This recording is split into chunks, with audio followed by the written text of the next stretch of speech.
warahmatullahi wabarakatuh. Hello everyone. Let me introduce myself. My name is Komaria, NPM 25412043. Here I will presentation material about principles of microeconomics and economics models.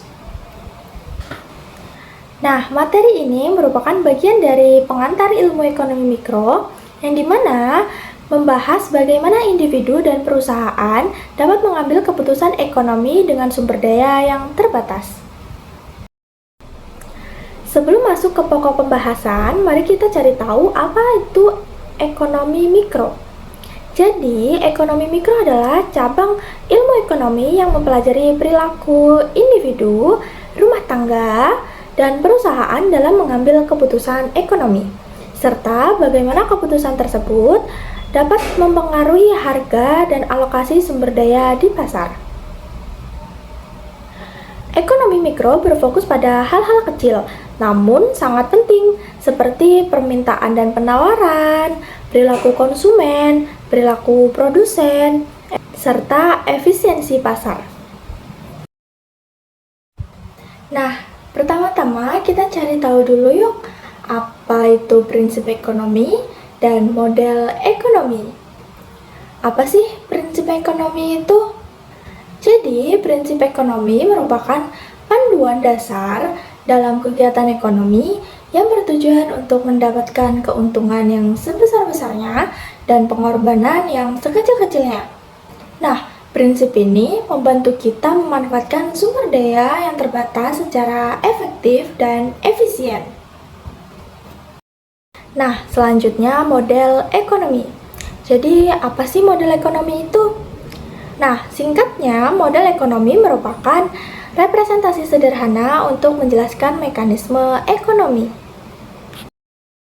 Nah, selanjutnya yaitu ciri-ciri prinsip ekonomi. Di antaranya, yang pertama bertindak rasional, yang kedua bertindak hemat, yang ketiga bertindak ekonomis, yang keempat membuat skala prioritas, dan yang kelima menggunakan prinsip cost and benefit. Yuk kita bahas satu persatu bagaimana ciri-ciri prinsip ekonomi. Yang pertama, bertindak rasional. Maksudnya yaitu menggunakan akal sehat tanpa dipengaruhi emosi dalam mengambil suatu keputusan ekonomi. Selanjutnya yang kedua yaitu bertindak hemat. Maksudnya yaitu kita harus membeli dan mengonsumsi hanya dengan sesuai kebutuhan untuk menghindari pemborosan. Selanjutnya yang ketiga yaitu tindakan ekonomis, yang dimana kita harus melakukan tindakan dengan perencanaan dan perhitungan yang matang. Selanjutnya yaitu membuat skala prioritas. Maksudnya di sini kita harus mengutamakan kebutuhan berdasarkan tingkatan yang paling penting atau paling mendesak. Dan yang terakhir yaitu menerapkan prinsip cost and benefit.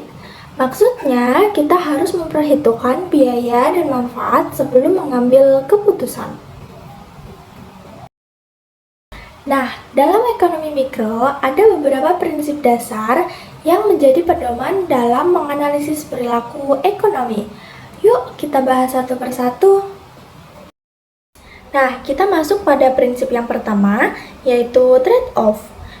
Yang dimana setiap pilihan yang kita ambil pasti akan melibatkan suatu pengorbanan. Contohnya, kita memilih untuk belajar atau bekerja. Kemudian, kita juga ada pilihan seperti memilih antara waktu luang atau berpenghasilan. Yang kedua, yaitu opportunity cost. Yang dimana yaitu biaya peluang yang hilang saat kita memilih suatu alternatif yang lain. Nah, contohnya saat kita diberikan uang 10.000 dan untuk membeli sebuah kopi dengan harga 10.000. Nah, biaya peluang yang hilang yaitu kita tidak dapat menggunakan uang tersebut untuk membeli jajan. Selanjutnya, yang ketiga yaitu membandingkan keuntungan dan kerugian yang akan kita dapatkan sebelum mengambil keputusan. Contohnya, memutuskan menambah jam kerja kita jika manfaat tambahannya melebihi biaya lelah. Selanjutnya, yang keempat yaitu respon terhadap insentif. Maksudnya yaitu perubahan harga atau suatu kondisi yang mempengaruhi perilaku ekonomi. Nah, contohnya harga bensin naik. Nah, orang-orang memilih berkendara menggunakan kendaraan yang hemat bahan bakar. Seperti jika kita ingin bepergian dengan jarak yang cukup dekat, kita bisa berjalan kaki atau menggunakan sepeda. Selanjutnya, yang kelima yaitu keuntungan dari perdagangan. Maksudnya, semua pihak bisa untung dengan spesialisasi dan tukar-menukar. Contohnya, petani bertukar beras dengan ikan pada nelayan. Dan yang keenam yaitu pasar efisien. Maksudnya, pasar mengalokasikan sumber daya secara efisien melalui harga.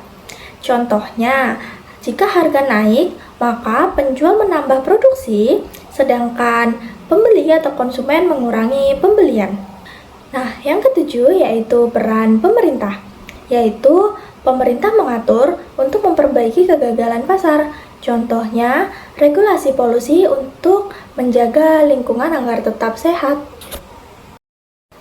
Selanjutnya, yang kedelapan yaitu standar hidup.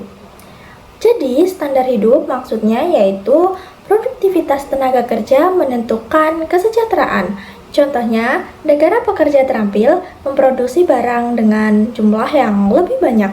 Nah, yang kesembilan yaitu inflasi dan uang beredar. Maksudnya, uang beredar terlalu banyak sehingga menaikkan harga barang. Contohnya, pemerintah mencetak uang berlebihan yang menyebabkan inflasi. Dan prinsip ekonomi yang terakhir yaitu inflasi dan pengangguran.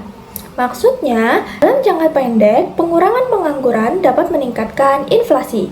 Contohnya, ekonomi memanas, kemudian harga naik, tapi lapangan kerja bertambah. Nah, sekarang kita masuk pada model ekonomi. Model ekonomi yaitu representasi sederhana untuk menjelaskan mekanisme ekonomi. Model-model ekonomi terdiri dari 4 macam. Di antaranya, model penawaran dan permintaan, kemudian model konsumen, dan kemudian model produsen, dan yang terakhir, struktur pasar. Yuk kita bahas satu persatu model-model ekonomi. Yang pertama, model penawaran dan permintaan. Model penawaran dan permintaan menjelaskan bagaimana harga dan jumlah barang ditentukan. Contohnya, saat harga beras naik, produsen tambah penawaran, sedangkan konsumen kurangi permintaan. Selanjutnya ada model konsumen. Apa sih model konsumen itu? Jadi, model konsumen yaitu menggambarkan pilihan konsumen untuk memaksimalkan kepuasan. Contohnya, kita memiliki dana yang terbatas. Dan kita diposisikan bingung untuk membeli kopi atau teh. Selanjutnya yaitu model produsen. Maksudnya yaitu produsen memaksimalkan keuntungan dengan mengelola biaya dan jumlah produksi. Contohnya, perusahaan mengatur biaya produksi agar lebih maksimal. Contohnya, perusahaan mengatur biaya produksi agar laba lebih maksimal. Selanjutnya yang terakhir yaitu struktur pasar, yang dimana terdapat persaingan sempurna, monopoli, oligopoli, dan persaingan monopolistik. Contohnya, pasar sayur banyak penjual atau persaingan sempurna versus perusahaan listrik milik negara atau monopoli. Nah, berdasarkan materi tadi dapat kita simpulkan bahwa prinsip ekonomi mikro berfokus pada pengambilan keputusan oleh pelaku ekonomi dalam pasar dengan sumber daya yang terbatas. Sedangkan model ekonomi mikro adalah alat yang digunakan untuk menganalisis dan memprediksi hasil interaksi tersebut dalam kondisi tertentu. Dengan memahami kedua hal ini, kita dapat memahami dan melihat bagaimana ekonomi bekerja, mulai dari keputusan individu hingga kebijakan pemerintah. That is all my presentation about principles of microeconomics and economics models. Thank you for your nice attention. Have a wonderful day. I close. Wassalamualaikum warahmatullahi wabarakatuh. Bye-bye.